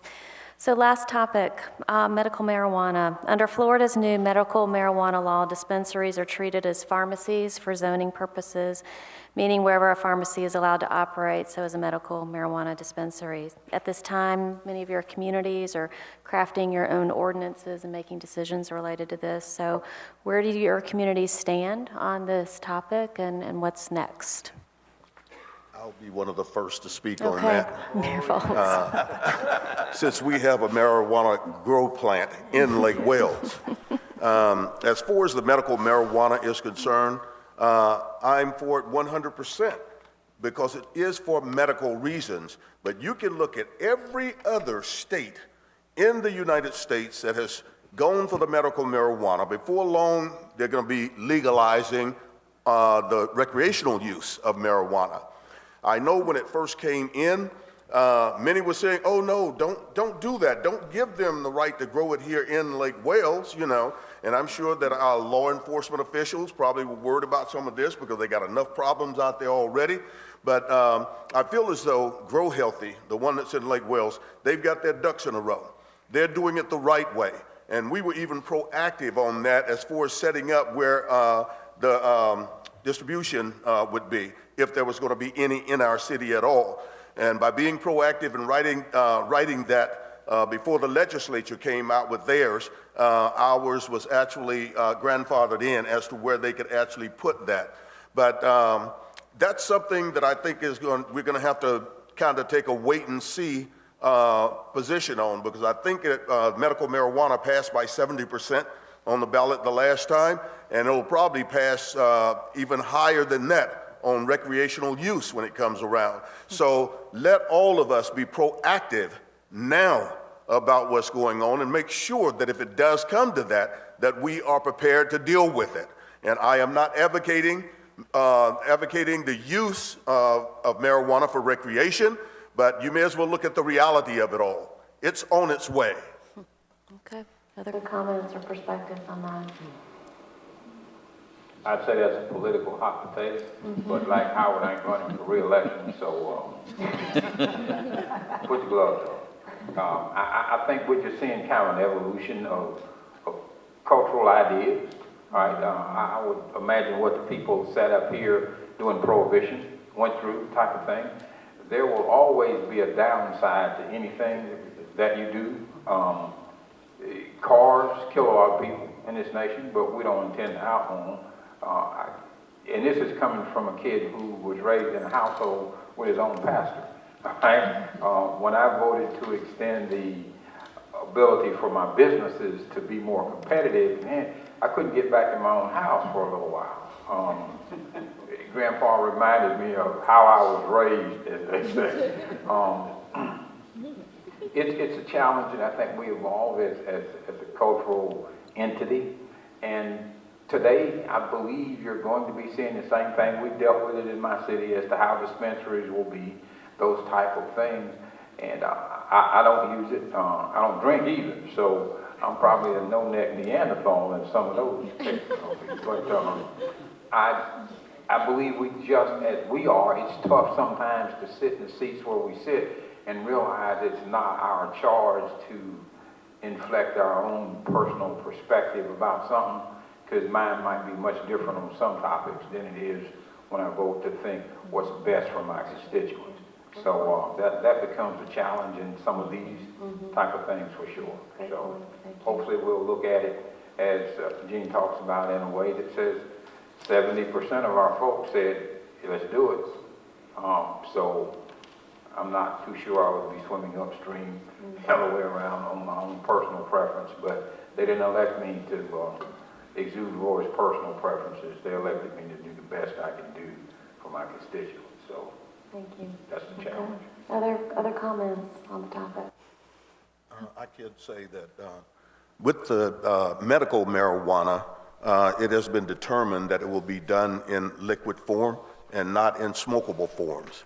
And we here in Florida have the advantage of looking at the mistakes that have transpired in other states that had marijuana legalized for recreational use.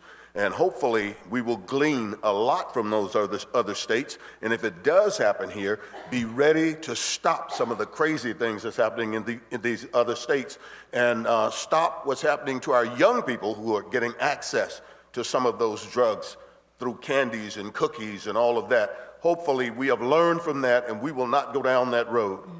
Thank you. Okay, anything else to add? So we are slightly ahead of schedule, which is a great thing because I know y'all have a lot to do this afternoon. I do want to give a few minutes for any additional comments that you'd like to bring to the floor that are county-wide issues that you'd like to hear from your constituents about. Anything else? Yes, Mayor Honeycutt. They were talking about a conference we were at a couple weeks ago, the Florida League of Cities, and I don't know if any of you all attended a meeting about short-term rentals. Did anybody attend that? Does anybody experienced anything within their city?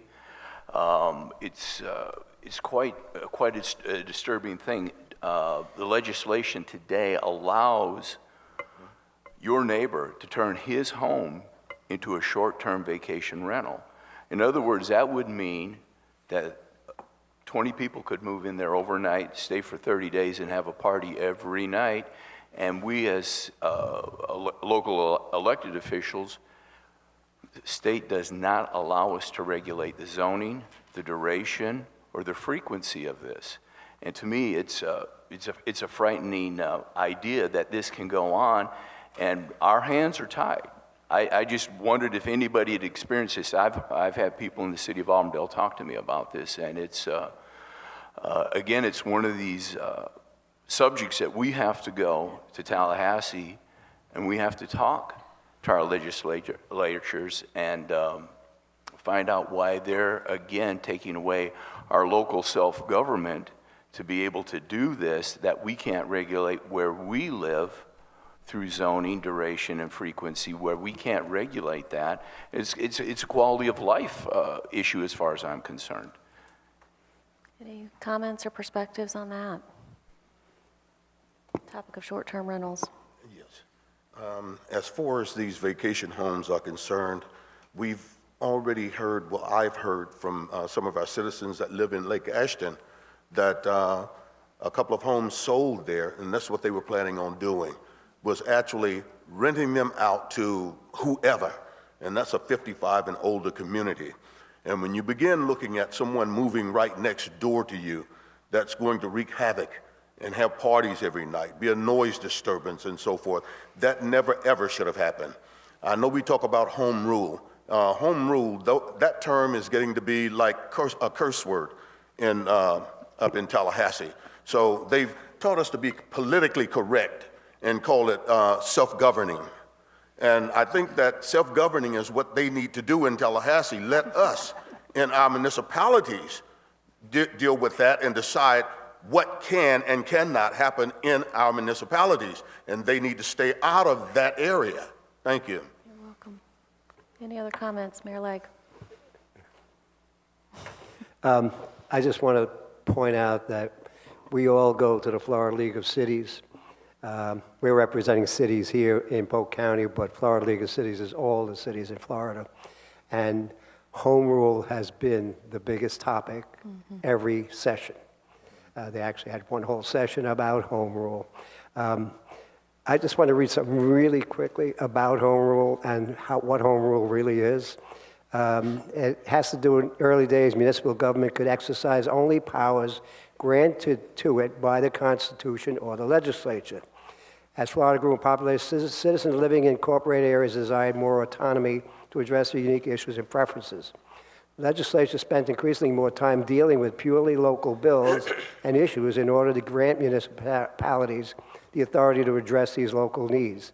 So in effect, what they were talking about then is they finally gave the home rule back to the cities, but they're going back to the same thing now, saying, let's get involved in telling the local cities how to work and how to do things, rather than looking at how do you make the state a better place. Look at the state issues and stop worrying about what goes on in the little cities, because what we could do in Lake Alfred, well, they may be able to do better in Winter Haven, but they may be able to afford it and we can't. That's an unfunded mandate. Yeah. So we're facing that kind of issue. But Florida League of Cities pushes. We have very good advocacy people that go up and they fight for this stuff. Yeah. So we were all there a couple of weeks ago, and we know what we went through there. Yeah. And that was a big thing. The new president's catchword is, let cities work, and that's what we want to do. Okay, thank you. Any other topics? Yes, Mayor Wiggs? We're looking at new topics potentially. New topics, yep. When I was at the National Conference of Mayors a few weeks ago, it became apparent that there are many, many opportunities for cities that we probably either are not aware of or we're not ready to avail ourselves of. It could be a financial issue, it could be a planning issue, it could be an awareness issue. So our City Manager, Tony Delgado, and I are working on a Smart City Symposium, at least for the county, maybe for the region.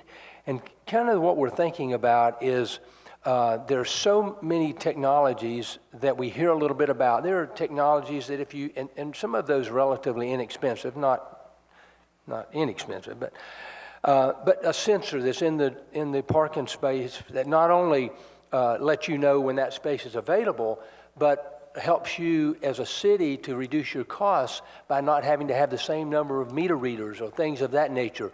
And oftentimes what we're realizing is that some of these are not just bells and whistles that will certainly inure to the benefit of our citizens, who will give a better quality of life in Lakeland. We like to say a better way of life. But it also can be cost-effective for the city administration, for the city elected officials, because there are economies and efficiencies that these new technologies will allow us to avail ourselves of. So we started working on the idea. Had really hoped today to bring you all more flesh to the skeleton. We had a meeting scheduled for last week. The expert that we were meeting with was not able to make it, and we're going to meet next week. But Florida Polytechnic is a partner with us. They are willing to host it, although we've got to work on that because it's becoming so big now. It may be that we have to have it at the Lakeland Center. The Lakeland Ledger, I met with the Lakeland Ledger, the publisher, and they want to be part of it. And as we began to talk about, now the local colleges want to be part of it because there's some exciting things happening. And what we hope to offer to our cities is to be aware of what's available. And if you see something that you really want to be part of your city and you can't afford it now, well, then you plan for it. It may be a 2 or a 3 or a 5-year plan. So my ask today to the mayors and others is, what would you like to see as far as content? If you know of anything to help us make sure that we don't just have a symposium in name and we put it on our resume or whatever, but we actually have something that will benefit our cities and ultimately our citizens. So if you have some suggestions, it doesn't have to be necessarily right now, get with us and we'll try to include that in the planning as we move forward. That will probably continue to move forward pretty quickly. Any suggestions at this time? If anybody's got anything. Mayor Foltz?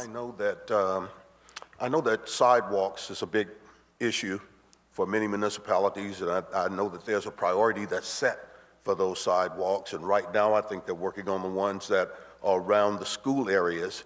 And we are hurting in some other areas where we need those sidewalks, where people are dying on those streets. No place to walk except in the tall grass or on the street.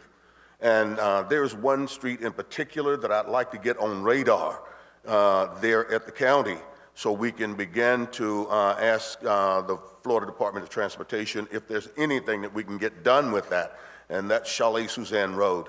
We have an aging community in Carlsberg, and they have been begging for years to get a sidewalk that leads them from there down to that mall, because some of them don't drive anymore, and some of them probably don't need to drive anymore, but they would have some avenue of getting out and getting down there without having to drive a car. And speaking of the mall, that might help the mall stay afloat, because right now the traditional malls are defunct. They're going out of business. And if you are not an outlet mall, you may as well hang it up. And our mall is suffering at this time. And I can say that the mall is one of the biggest taxpayers in Lake Wales. And as they dry up, our finances dry up. As they dry up, quality of life is not going to be as well as it should be for our citizens there in Lake Wales. That sidewalk has a lot to do with starting it and getting things moving in the right directions. Okay. Thank you. Mayor Foltz, in our budget this past year, the county has given $1 million towards sidewalk projects, but we have all these communities saying we need a sidewalk. So we organized last year, or 2 years ago actually, and we have a sidewalk committee now that meets from all over the county and puts those sidewalks, from 1 to 10 of the importance of them. And so is this sidewalk on the list? If not, we'll try to, I'll find out for you and get back with you on that. Okay, you said is on the list? I don't know. I'm asking you, is it on the great. list? Because I'll we try do to have find someone that sits on that planning side, Kathy Bangley. So I'm pretty sure that if it's not on the list, she's going to ensure that it gets on the list. I'll make sure of that. And along with the sidewalk issue, it aligns with Polk Vision's alignment of healthy schools, healthy children, healthy, underweight, overweight people that we're dealing with. So that's one of their top threes of healthy schools. So that's why the commission decided to give $1 million last year extra to what we're doing. And we're trying to do some different things as far as paving sidewalks. We've come up with a new material, so we may be able to do more sidewalks as the year comes upon us. Great. Okay. Thank you. Thank you. So in the interest of time, we're going to wrap up with one final question from the audience, and this one is quite relevant today with Hurricane Irma approaching.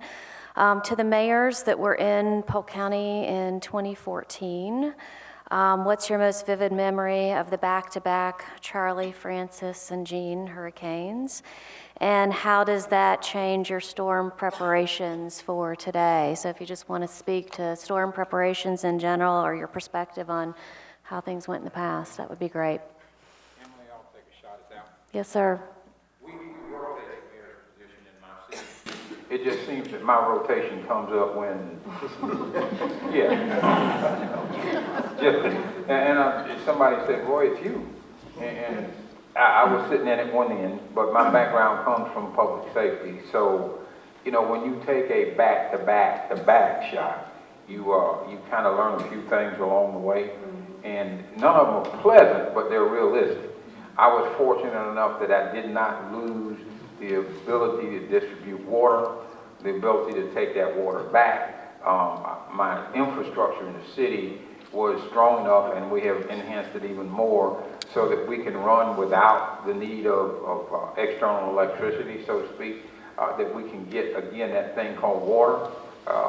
And again, people think that the cost of water is big because they see a bill from me and they consider it to be their water bill. All right, it's more a bill of what I do with their water when I take it back from you, because I'm not too sure what you do with it when I send it to you. So I have to be concerned about how that process works. And we did as well, I think, as you could do.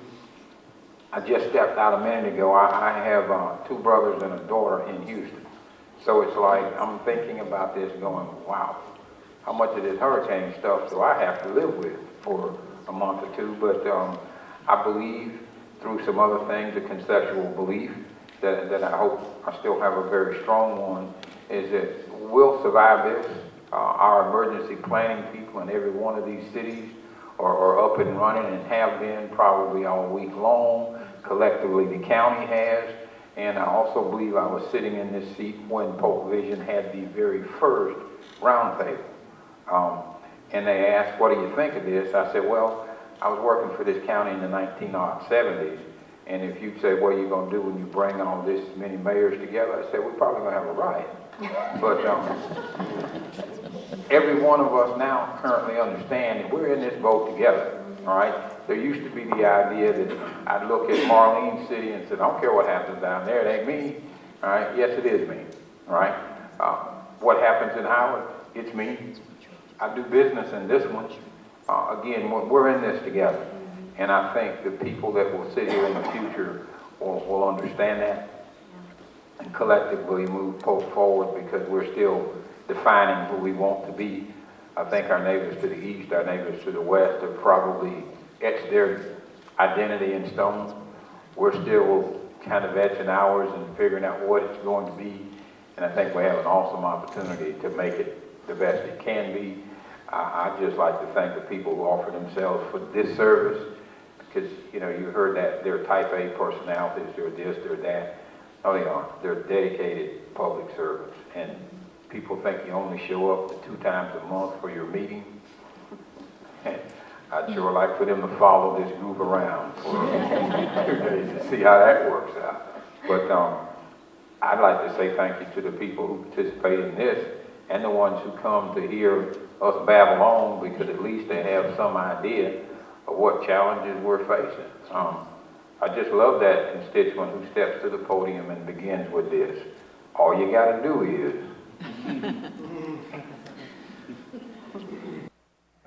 Thank you. Yeah. Any other closing comments? Yes. Just to touch on Irma, you had mentioned what we were doing. We've got great leadership and staff in Winter Haven. I actually met with city manager, assistant manager, our roads director, our parks and rec director, our water, fire, and police chief, and we actually had a meeting at our Winter Haven Fire Stations 1 EOC, where we basically went over how all these things would be housed and put together a plan, because we'd rather have something in place if something happens versus not having anything in place and something does happen. So we've sat and done that. We've actually sent all the other elected officials. We did a public notice. We are having a special meeting tonight to pass a resolution on how that'll be handled through the city manager, because the way our charter reads is it basically follows through the mayor. So we are addressing that. Staff did a great job. I don't think Donna's still here. I think she left. But she's going to be doing a lot of that stuff, and that's why some of them aren't here today, because, like I said, we are taking it serious and taking a look at it. And we want to make sure that everything we're doing is basically proper for our residents. We did have a conference call with Pete over in the county at their EOC, and understand that the county's going to be doing some things and working together with some of the municipalities. But again, we do have those things in place, and they will be discussed at the meeting. We'll be putting a resolution together to address that. Thank you. Thank you. Any other closing comments? Mayor Lake? Yeah, Mayor Joe and I know, we're from New York. We usually prepare for snowstorms, and at least they don't flood anything, but they do get piled pretty high. My last time up there was in 2007, before I came down here. We had 2 feet of snow one day, and within a week it went away, and the following week we had another 2 feet of snow. And that's when I said, I'm out of here. I'm going to Florida. They don't have snow there. I didn't know that the hurricanes come here and they flood everything. So I got to think about that. Mayor Wiggs? It will be interesting in our city to find out if the lessons that we learned back in 2004, the measures that we took, if they actually make much difference. Because most of us can't prevent a wooden power pole from snapping. We can't prevent a tree from being uprooted, and we have a pretty robust arborist and tree trimming program. But we did, as much as we could, we changed out some of the wooden poles for metal poles. We hardened our systems. We added redundancy where we could. One of the really big things that I think we all found out back then was how important communication was. And fortunately, we've been able to, in our city, we have smart meters for our electricity, so we know immediately if something's out. But folks, if you're sitting there and you've been a week without electricity, you don't know if they really know. You know, might show they know, but so we've ramped up our communication systems, put those in place so that folks have someplace they can contact where they don't have to wonder. We had some folks that were out, like you all perhaps, 7, 8, 9 weeks because of the continual bombardment. So we're going to try. It'll be interesting to see if these measures really make a difference, or if nature's going to have its way with us no matter what we do. Thank you. Okay, we'll close with Commissioner Bell. Just to wrap it up, yesterday at 4:30, we met with our staff, and we have great leadership from Jim Freeman all the way down, and with Pete Manali and the EOC. But the county went ahead and signed the emergency order that we could start receiving FEMA money, and that's what I want to encourage all of the cities to make sure you're crossing your T's and dotting your I's, so that when it comes reimbursement time for this FEMA money, that you are given your fair amount of your reimbursement. So just make sure that you're on board and that you're communicating with our staff, because we have got a great staff, as I said.